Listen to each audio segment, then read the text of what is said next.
سے تھکا ہوں، نہ دنیا سے نہ حالات سے، میں خود سے تھک چکا ہوں یا اللہ۔ میری ہی سوچیں مجھے کھا گئی، میرے اندر ہی طوفان ہے، میرے اندر ہی جنگ ہے، اور میں روز خود سے ہار رہا ہوں۔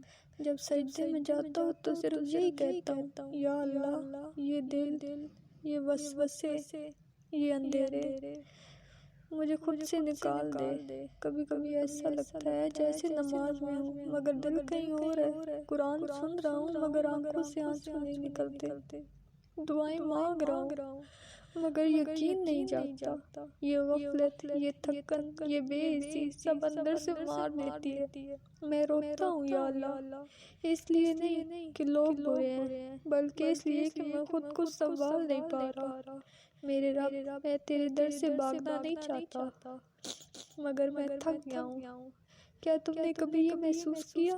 نماز میں دل نہ لگنا، سجدے میں آنکھیں خشک رہنا، دعا کرتے ہوئے زبان کا چپ ہو جانا، یہ سب صرف اس لیے ہے کہ دل زخمی ہے، روح تھکی ہوئی ہے، اور قرآن کہتا ہے اور وہ دل سخت ہو گئے یہاں تک کہ وہ نصیحت بھی نہ پا سکے۔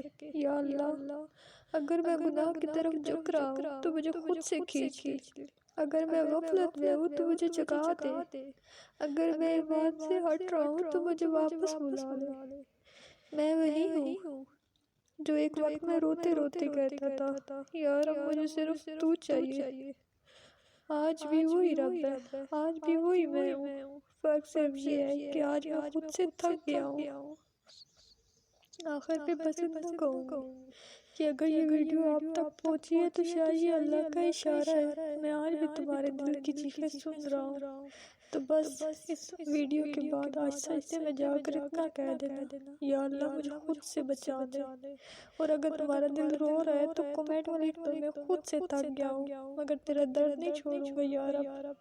جزاک اللہ خیرا کثیرا۔